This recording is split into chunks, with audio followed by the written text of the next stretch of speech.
Hello everyone and welcome to today's video. Today we have a very interesting video talking about specifically the 2026 Senate race in the state of Michigan. In an article by CNN, it goes over some recent news about Democrats trying to recruit candidates for respective Senate races, including Georgia, and also talk about Maine and New Hampshire and Texas. But particularly this part of the article about Michigan really caught my eye, and I think it's something that's very interesting. The article on CNN talks about how the Republicans are now uniting behind former Republican Representative Mike Rogers to be the party's nominee after losing a very close Senate race in 2024. Rogers got a boost when Representative Bill Huizenga passed on a Senate run a few days and weeks ago now after a push from President Trump to defend his potentially competitive House seat in Western Michigan. But on the Democratic side, things are going to be very interesting because the Democrats, however, have a competitive primary underway that includes three well-known Democratic contenders: Representative Haley Stevens, State Senator Mallory McMorrow, and progressive former gubernatorial candidate Abdul El-Sayed. Now, this is the part that has been new news here. Several Democratic sources of CNN spoke with Chuck Schumer, the senator of New York, the Senate Minority Leader, and his team have privately signaled they believe that Haley Stevens is the strongest general election candidate.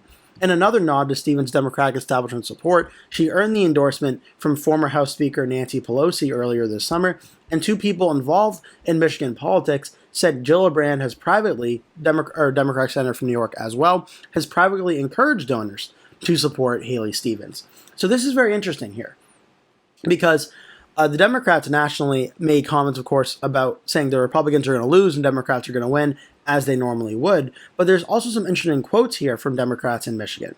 Democrats thus far have been surprised by the strong fundraising power of Abdul El-Sayed, backed by independent Vermont Senator Bernie Sanders, who has been urging his party to take a more aggressive stance on President Trump. Democrats in the state of Michigan are hoping they can unite behind a candidate before next August's primary because there have been some hurdles, including interpersonal disputes between Slotkin and other major players in the state, including Governor Gretchen Whitmer. They also fear that the state's race for governor won't help either, as Mike Duggan, the popular Detroit mayor, has decided to run as an independent, potentially splintering the Democratic base and raising questions about what that could mean for the Michigan Senate and House races as well. A Democrat saying, "I don't think people understand how dysfunctional the Senate race is." One Michigan Democrat told CNN about the three-way primary. "If we don't pull people together, we are screwed." So this is one where, despite Michigan's Democratic primary being very competitive, I actually think it's going a little bit under the radar in terms of the overall 2026 discussion. Because Michigan right now is one of three seats I currently have in the toss-up rating. Now, obviously, this week, just for clarity, I'm recording this on Wednesday. So North Carolina, we just got the news that Roy Cooper has entered the race as the Democratic candidate. RNC Chair Michael Whatley is expected to enter the race as the Republican candidate any day now. So North Carolina has been getting a lot of the attention recently. Georgia, with Democrat John Ossoff, also getting some attention, as Republican Mike Collins and Republican Doug Dooley have either entered the race or are just about to enter. Michigan's candidates are all now already in their respective race and have been running for a few weeks now, or even a few months now. But the Democratic primary underway in Michigan is really, really fascinating because we're kind of seeing some echoes here, perhaps, of the New York City mayoral election where Zohran Mamdani upset Andrew Cuomo and won as a far more to the left Democrat compared to the more establishment pick of Andrew Cuomo. And we could be seeing something going under the way here in Michigan. Just to give you an idea, Haley Stevens, as the article suggested, seems to be more of the establishment-backed Democratic candidate. Not exactly like Elisa Slotkin from 2 years ago in 2024 in that election, but it could be something more similar to that regard. Whereas Abdul El-Sayed and Mallory McMorrow are both trying to run more on the anti-Trump farther left part of the Democratic Party. Abdul El-Sayed thus far seems to be leading in that regard on the farther left Bernie Sanders, Zohran Mamdani, AOC part of the Democratic Party. Now, Mallory McMorrow's role in this is going to be very interesting as she's running as a state senator, and she's actually getting a pretty considerable amount of support so far. Joe Tate, a state representative right now, is also running in this race. He doesn't poll as high as the others, but him and McMorrow are trying to fight it out for third place right now, even though McMorrow is currently holding that lead right now. Another interesting situation here is Dana Nessel, the Michigan Attorney General, has expressed interest in running for this race and potentially running for governor as well. She has not made an official decision. If she were to enter this race, that could potentially change things as well. But at least at its simplest form right now, we have Haley Stevens representing the more establishment part of the Democratic Party, Abdul El-Sayed capturing the farther left Bernie Sanders wing of the party, and Mallory McMorrow sort of in between the two, trying to find her lane in this primary as well. And the early polling thus far has really shown how tight of a race this is. The first poll from the the most recent poll from the National Republican Senatorial Committee, so it is the National Republicans, so take this with a grain of salt. Haley Stevens leads at 24%, Abdul El-Sayed's in second place at 22%, Mallory McMorrow's in third with 11%, Joe Tate's in fourth with 1%, still 42% of the vote undecided according to that poll. Now, the Global Strategy Group, a Democratic-aligned pollster, which is sponsored by Mallory McMorrow's campaign, shows a tighter race for her, with Haley Stevens still in the lead at 24%, McMorrow at 20%, Abdul El-Sayed 15%, and Joe Tate at 4%. But in this one, there's 37% of the vote that is undecided. And then you have the Glenn Garriff Group poll, a poll that was sponsored by the Detroit Regional Chamber. This is technically an unaffiliated poll. In this one, Haley Stevens has a larger lead, 34% for her, Abdul El-Sayed 22%, Mallory McMorrow 14%, with 30% undecided. So thus far, it's been pretty consistent that Haley Stevens has held a lead in this race. The question is, by how much? The most recent Republican poll, she's up by 2 points, which does fall within the margin of error. In the 3.5% poll, she has a 4-point lead, so it's just about outside the margin of error lead for Stevens there. In the Glenn Garriff Group poll, Stevens leads by about 12 points, which is outside the margin of error by a pretty considerable amount.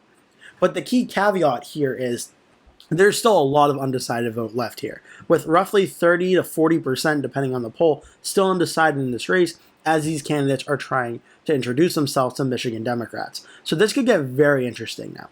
Now, the fundraising, as is mentioned, Haley Stevens, which has the backing, it seems, of a lot of national establishment Democrats, has already raised roughly $2.8 million and has a little bit under $2 million cash on hand to spend.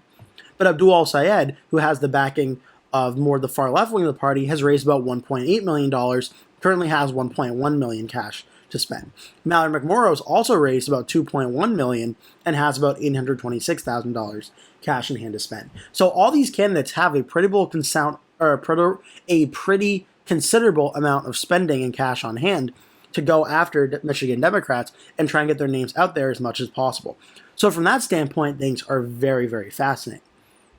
Now, in the endorsements, Stevens does have the endorsement of the former governor of Michigan, James Blanchard, and 4 U.S. representatives, most notably being Nancy Pelosi and Representative Hillary Scholten of Michigan's 3rd District. Whereas McMorrow has the endorsement of a lot of state representatives and state senators, doesn't hold the same national weight as some of the endorsements from Stevens and Abdul El-Sayed, but she has many of those as well. Abdul El-Sayed has the endorsement of Bernie Sanders and Ro Khanna, a U.S. representative from California, as well as Mayor of Dearborn, Michigan, Abdullah Hammoud. So this is going to be really interesting because this Democratic primary could get very nasty and be very, very tight all the way to the election day for the Democratic primary. So this is certainly very interesting to watch. And we know that they're going to face off against Republican Mike Rogers, who is now the only notable Republican candidate in this race after other Republicans have passed on a run. Mike Rogers now has officially the endorsement of President Donald Trump and Senators Tim Scott, John Thune, and John Barrasso. Both Thune and Scott are in charge of trying to get Republicans elected to the U.S. Senate in 2026, and they were giving him his support even before the other Republican, Bill Huizenga, ruled out a run. Now, for the general election, this is where things get very interesting. Cook Political Report, Inside Elections, and Saddle Crystal Ball all have the race listed as a toss-up, and the early polling so far certainly seems to suggest that. However, in the 3 polls, one of them was conducted by a Democratic pollster, the other 2 were non-Democratic pollsters. They showed Haley Stevens leading over Mike Rogers in 2 of the 3 polls. Stevens having about a 2-point lead over Stevens in the Democratic poll, Glenn Garriff Group showing Stevens leading over Rogers in the first part by about 1 point, and then Rogers leading over Stevens by about 6 points from the Target Insight poll, though that one has a lot of undecided vote. For Abdul El-Sayed versus Mike Rogers, only the Glenn Garriff Group poll, which showed Stevens leading by 1. Here, Rogers actually leads on the first part of the poll by about 6 points, with 12% undecided. And then for McMorrow versus Rogers, Rogers leads over McMorrow by 4 points, and in the second Glengarriff poll by about 4. So what's interesting is Rogers seems to do the best against Abdul El-Sayed and Mallory McMorrow, but does the worst against Haley Stevens. So that could be very interesting. If Haley Stevens becomes a Democratic nominee, it seems to give the Democrats the strongest chance, at least at the strongest floor, in the general election for this race. Whereas if Abdul El-Sayed wins, it seems that gives Mike Rogers the best chance at winning the general election in Michigan. Mallory McMorrow, Rogers starts out with a lead, but it doesn't seem to be as large of a lead as the Abdul El-Sayed race would be, but Rogers does start with a lead in that one as well. So this is interesting. Not only does the Democratic primary could have determined who the Democrats end up nominating, but it may potentially decide if they accidentally hand the Republicans a Republican senator if these trends do continue further down the line in 2026. Now, as I mentioned, the Senate map right now, I have 3 Senate seats, Michigan, North Carolina, and Georgia, listed as toss-ups right now. New Hampshire and Maine I currently have listed as a lean for the Democrats and Republicans, respectively. The Republicans are in for a tough race in North Carolina with now Roy Cooper looking like it's going to be versus Michael Whatley. It certainly could go 50-50 right now, but what if the Democrats are able to win this seat? Well, that would be a Democratic flip. The Democrats would then be up 1 Senate seat. Let's say John Ossoff holds on and wins re-election in Georgia. Well, then the Republicans would still be down 1 Senate seat. What if Mike Rogers faces off against Abdul El-Sayed and is able to narrowly win the state of Michigan in the Senate race here? This would get the Republicans back up to 53 Senate seats. Democrats and Republicans both won 1 seat of the opposite party, so the Senate composition by the numbers don't change. It's just Michigan and North Carolina flip these seats. What if in this scenario Michael Whatley is able to narrowly eke out a victory versus Roy Cooper, and then we see Republicans actually gaining a Senate seat by winning the state of Michigan? So this Michigan Senate race is very interesting, and which Democrat wins the primary could make the difference between whether the Republicans end up losing 1 or maybe 2 Senate seats in 2026, or maybe the Republicans actually gaining a Senate seat in 2026. So this whole situation is very interesting, and one that I certainly want to keep an eye on going forward now for the next few weeks and few months as this Michigan Democratic primary gets underway. I hope you enjoyed this video. Make sure to like and subscribe if you did. Leave a comment below. Tell me all your thoughts, and I hope to see you in a future video.